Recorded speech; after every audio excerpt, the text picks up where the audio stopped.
maître Juan Branco. Juan nag moom xam naa ne moom Macky Sall ba Macky Sall lay génnee xaritu Macky Sall la alors donc nag Juan brisé na exactement le silence ñëw na si nu mu gën a yaatoo si nga xam ne que moo di justement actualité bi waaye itam la sortie exactement de Macky Sall ki nga xam ne que moo di justement Juan Branco nag Arfan jàpp na ni Macky la mu wax dara amu si. En pire jàpp na ni aussi mi ngi préparé benn dossier bi nga xam ni itam Macky dina leeral lu bëri encore une fois dossier exactement de Juan Branco annoncé Juan nag bëri na ay dossier si Macky Sall nag avant alors naka laa di jàngatee démb sa sortie hier sur la sortie exactement de Macky Sall. Oui, diversion d'opinion. Juan Branco il a le droit de dire que Macky Sall n'a pas dit la vérité. Man wax naa ko fi Macky Sall a falsifié l'histoire devant la société civile africaine.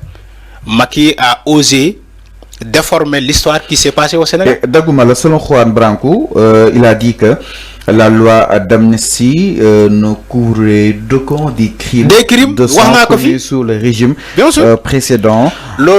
Aussi, il rappelle que l'impunité actuelle au Sénégal résulterait d'une décision purement politique orchestrée par Macky Sall. Lolo du Juan Branco sa moko wa Conseil constitutionnel moko wa sénégalais ni que la loi d'amnistie ne couvre pas les crimes. Conseil constitutionnel moko wa et selon les accords, le pacte signé des droits de l'homme des Nations Unies, ni que les actes, les traitements inhumains, les crimes ne sont pas couverts par la loi d'amnistie. Les droits de l'homme Nations Unies.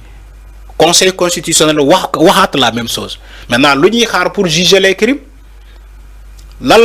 Pour juger les crimes des manifestations. Il faut qu'il y ait de la volonté de l'État. Si l'État n'a pas cette volonté-là, Macky Sall, il peut se permettre d'aller aux Nations Unies et de dire qu'on n'a qu'à abroger la loi d'amnistie. Comme ça, on saura qui a fait quoi et quoi. Macky Mouni s'étale bapam. Il falsifie l'histoire. Il dit, oui, des gens ont voulu accéder au pouvoir par la violence. Qui a voulu accéder au pouvoir par la violence? Voilà l'histoire que Macky Sall a falsifiée. Il faut dire, son régime a essayé de comploter un opposant et le peuple s'est soulevé. Voilà la vraie histoire. Le régime de Macky Sall a essayé de comploter un opposant. Boumouya Karnik, Momo comme on a renversé, qui le dossier à Gizar. Le peuple s'est soulevé pour dire que non, tu l'as fait avec Karim Moudial, tu le fais avec Khalifa Sall Moudial. Tu ne peux pas le faire avec Sonko parce que le peuple maintenant sait ce qui se passe. Voilà la véritable histoire qui s'est passée au Sénégal. Mais malheureusement, Macky Sall a falsifié l'histoire en disant que oui, c'est événement parce que des gens ont voulu utiliser la violence pour accéder au pouvoir. Et c'est dommage. C'est tellement dommage que Macky Sall déclare ces propos-là. C'est tellement dommage. C'est dommage. Heureusement que les gens savent ce qui s'est passé au Sénégal. Même les Nations Unies, le Conseil de sécurité, le Conseil là, ce qui s'est passé au Sénégal au mois de mars 2021. Mais avant, on ne peut pas berner les gens aussi. Mais est-ce que ce qui s'est passé a un impact exactement sur sa candidature? Mais bien sûr. C'est la question. Bien sûr, il y a un impact.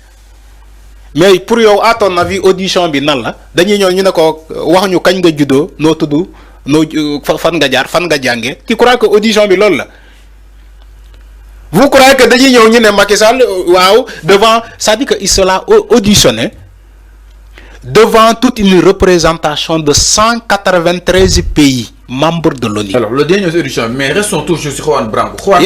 Juan ne peut pas comprendre enfin le pourquoi aujourd'hui le dossier de Macky Sall n'a pas été instruit juste là, en fait, enfin. Vu que le Conseil constitutionnel a été très clair aussi, ce qui s'est passé, aussi la loi d'amnistie ne couvrait pas exactement les crimes de sang. Oui, mais il y a un manque de volonté de l'État. Si l'État veut juger les crimes de ces manifestations-là... Mais la faute à qui? Non, c'est l'État. Le tandem. C'est l'État. L'État, ça dépasse le tandem. Quand on parle d'État, parce que Juan nee na li tax ba di topp ñu Macky Sall Macky moo wax orchestré ba muy def. mais c'est l'État. mais comment Macky Sall a pu orchestrer cela avant son départ. moo tax ma ne la État moo tax ma ne la État. donc justice beeg. État nekk sa kaw. Fallou il faut dire État. c'est quoi un État. Voilà, c'est ça. Il faut dire c'est quoi un État. C'est l'État qui bloque ce dossier-là. Il faut dire État. Mais si l'État a cette volonté-là, les faits seront jugés bientôt. Mais voilà. Bientôt 2 ans. La volonté manque réellement. Oui, c'est l'État du Sénégal qui n'a pas cette volonté-là de juger cette affaire-là. Gis nga buñ ko juger on Macky Sall du taxaw fa le di wax lu ko neex. C'est parce que d'une part l'État manque de volonté de juger cette affaire-là. Tous les Sénégalais savent. Mais est-ce que nous ko juger Fallou Sénégalais yi yëpp levé wuñu carrément mayma la loi d'amnistie mën nga bañ a laal sa loi d'amnistie à condition ñu c'est la loi d'amnistie waaw may ma rek dama lay expliquer pourquoi ñoom waa Benno Bokk Yaakaar ba ñuy bàkku dañuy taxaw di naan boo leen bëggee juger nañu abroger loi d'amnistie bi parce que il y a un piège. C'est quoi le piège exactement? Le piège mooy ba ñuy abroger bu fekkee dañuy abroger loi d'amnistie bi dañuy andi benn loi sévère pour abroger la loi d'amnistie benn loi bu sévère te loi bu sévère bi mënul retrait agir ci ces personnes là. ñoom loolu la ñu bëgg gars yi teggi loi d'amnistie bi comme ça bu ñu andee loi bu sévère bi mënul rétro agir ci ñoom donc dans ce cas ñoom dañuy rëcc ba faw. Comme le cas de Pape Cheikh Diallo. Voilà, merci. Dans ce cas ñoom dañuy rëcc.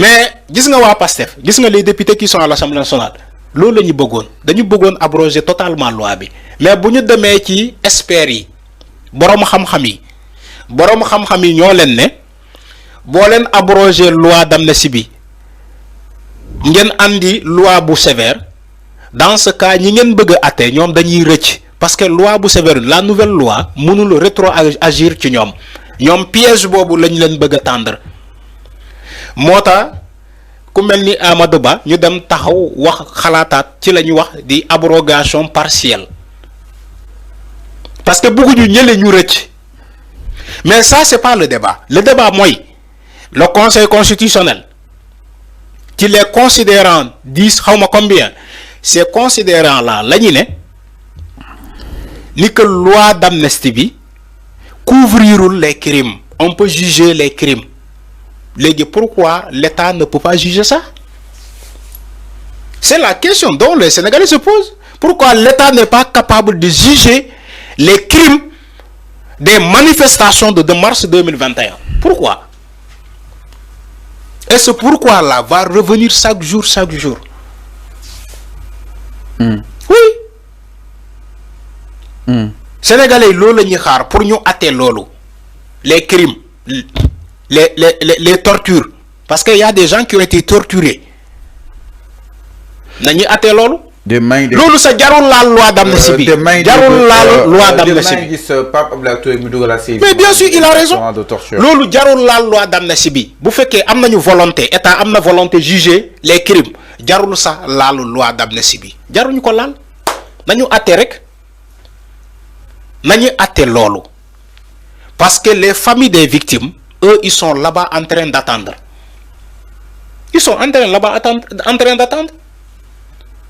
gis nga candidature Macky Sall aux Nations Unies c'est une diversion yàgg naa ko wax ci place dama koy waxaat fii c'est une diversion Macky Sall sa candidature ne sera pas retenue dama lay jox information balaa auditeur du jàll. Alors, Macky Sall il cherche pas à être secrétaire général des Nations Unies. Xam nga lan la sax. Dafa bëgg ñëwaat ci politique Sénégal. Alors, mi ngi noonu exactement. Il veut exister dans la politique pour que voilà, pour ñi continuer di ko tudd. Son nom est sans ba tey effectivement. Daal di ñëw aussi beneen ponk exactement du côté de la régie sur la destinée ba tey dans l'affaire Macky Sall cette audition exactement chers téléspectateurs retenez alors, il y a plus de 285 personnes